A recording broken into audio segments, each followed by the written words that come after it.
Hey guys, welcome back to another video. Black Ops 6 beta here and some gameplay. This is literally my first game of the beta, and you'll see me adjusting to the movement, checking out the default classes and everything like that, but I thought I'd jump on here and have a bit of time talking about the beta, what I think about it, some of the pros and the cons, also some thoughts just about COD Next and some of the things coming up. So even though this is not the most flashy gameplay, you can still get an idea of what the game looks like, how it plays. If you haven't pre-ordered the game and you're still waiting for a code, or you're waiting to see what people think of it and then jump on next week in the open beta, this is pretty much just the video for you, just to have a quick chat about everything. So some of the pros that I really like about the game so far is the game looks absolutely fantastic. You can definitely tell that this has had the 4-year polish.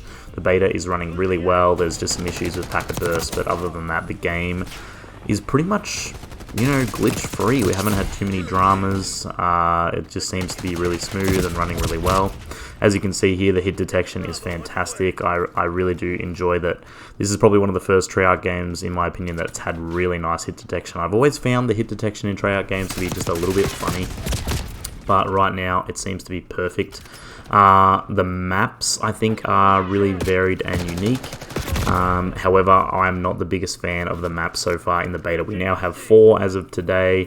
And this map right here, I'm not sure of the name of it. This is definitely the best one. A nice 3-lane map, bit of high ground, bit of low ground. Perfect. The train yard map is absolutely terrible. The big satellite dish one is pretty terrible. And the new one, I think, is just a bit too big for 6v6. It plays really slow. One of the games I had today, I literally had like 16 kills and I was top scoring after a game of Hardpoint, which is pretty insane. So I don't know about the maps. Hopefully they have a lot of cool little maps. I would love to see 6v6 face-off come back in the actual game. I love that in Cold War. It was definitely the best mode. Just absolute action, no streaks, small maps. It was perfect for leveling up your guns. So speaking of that, there's been a lot of shift, and we now have a much simpler creator class system. The leveling of weapons is really slow. I mean, I've put in a fair few hours, and in Modern Warfare 2, Modern Warfare 3, you seem to be able to level up a gun in an hour. Maybe an hour and a half, depending if you're playing efficiently. In this, I have been using the Jackal pretty much the whole time with the XM4, and I think I've got the XM4 to level 12 out of 46, and I got the Jackal like level 17 or something out of like 30 or 40 levels. So I'm not the biggest fan of that, to be honest. I hate the grind of leveling up guns and having to unlock the same attachment every single time. I'm not really a fan of them bringing that back, but a lot of people really wanted that. I feel like people are going to regret saying that, to be honest, because all of the good attachments are going to be locked and you're going to have to level them up every single time instead of just unlocking the slot and then you can, put on your compensator or whatever. They seem to have done a lot of simplifying with the attachments, so no longer having like multiple of the same attachment that does the same thing. The attachments do not have any cons, so you can just use things to make your gun better rather than having to have a trade-off, which again, positive and negative. I think it's really simplistic for entry-level fans, but it just doesn't have that min-maxing ability that some fans really like, which is something I really like. It's going to be very interesting to see the loadout creators and what they do now, because basically it's just going to be the same as what Cold War was. This is the suppressor, this is the barrel, this is the grip, this is the extended mag, you're done. So we're just going to have to see how that goes. I do think that's a good thing for some weapons, but anyway. The guns and the weapons feel really good. The Jackal and the XM4 2 entry-level guns right here. They seem really responsive, really nice. As you can see here, this is just shredding through people. So that's really good. You do expect that from Treyarch and Cold War style games. The Black Ops games have always had really nice weapons, a lot of variety, so hopefully that's the same again, and we'll see that in the full game when they do add in lots more options and lots more weapons. The streaks are really interesting. I think they're all fine. Pretty standard. So the biggest change, obviously, is the Omni movement, and you've probably seen me dipping, diving, gliding all over the place. It's both positive and negative for me, honestly. So I was never a fan of the Cold War slide. And thankfully, during the Cold War integration, we kept the Modern Warfare 19 movement. I have much preferred that style of movement, and I honestly think, I know a lot of people are complaining right now, but I honestly think Modern Warfare 3 has the premier movement. It doesn't have the exploit of tac sprint being reset with the slide cancel, It does have the slide cancel though, and I just think it's absolutely perfect. The slide makes sense, the movement speed makes sense, everything really makes sense to me in that game. This, I feel like often you are doing things unintentionally more often than you are doing it intentionally. The prone in this is really interesting because now you can sprint backwards, you can sprint to the side, to the right. We know that from Omni movement and all of the discussion. The amount of times that I have tried to back up in a fight, like I would normally do, and try and prone behind some cover or reposition, and I have slid or jumped or dove or whatever, it's really frustrating, honestly. Like you see there, like I was just trying to go prone behind that thing and I end up diving to the right.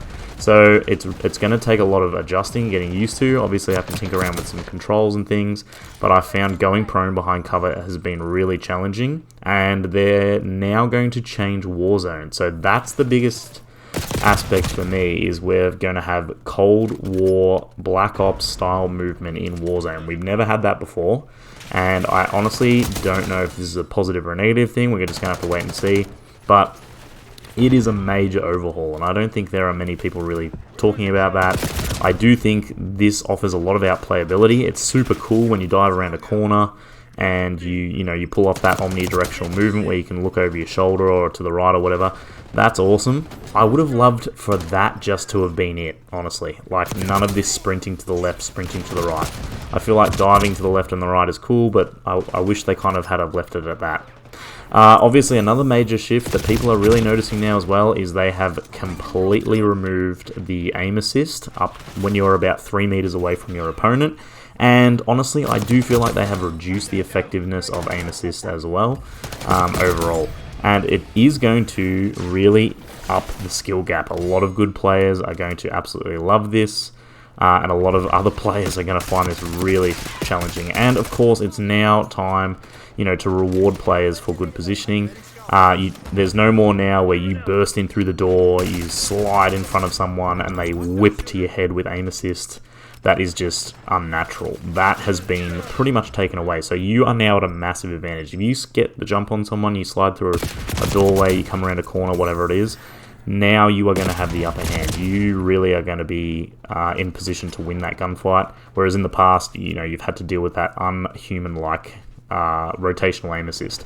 So you can't take advantage of rotational aim assist up close anymore, but you still can, strafing side to side at range. But you can see just there in that instance, knocking people off headies and things like that, it's going to take a lot more adjusting, a lot more skill. I definitely feel like I'm going to have to adjust my sensitivity, which after years and years of playing the same thing, this game it just feels really different. So we'll definitely see how that goes. I wonder if they're going to tinker with it further. We've also seen Apex do the same, where they've pretty much removed aim assist up close and reduced the overall effectiveness. I don't really know why they're making this big deal, because it feels like 90% of the player base are on controller anyway, so we're kind of matching up the same against each other, but the keyboard and mouse players have been complaining so much. But anyway, what can you do? Other things that are really interesting to me is we're going to have to just wait and see how the Warzone integration goes with the new map, but we've heard rumours about Rebirth being removed again.